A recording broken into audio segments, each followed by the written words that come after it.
সালাতে দোয়া কবুল হয়। সালাতে দোয়া কবুলের 3 জায়গা।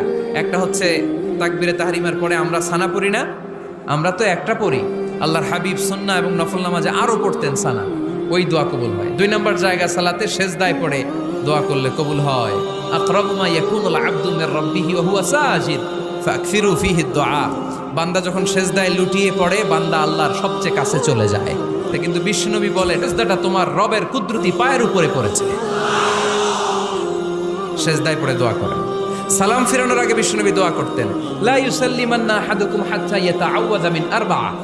আল্লাহর হাবিব বললেন, 4 জিনিস থেকে পানাহ না আছে আমার কোন উম্মত যেন সালাম না ফিরায়। তারা যেন পড়ে, আল্লাহুম্মা ইন্নী আউযু বিকা মিন আযাবিল কবর, আউযু বিকা মিন আযাবি জাহান্নাম, আউযু বিকা মিন ফিতনাতিল মাহইয়া ওয়াল মামাত, আউযু বিকা মিন ফিতনাতিল মাসিহিদ দাজ্জাল। আল্লাহ কবরের আযাব থেকে বাঁচাও, আল্লাহ জাহান্নামের আগুন থেকে বাঁচাও, আল্লাহ জীবন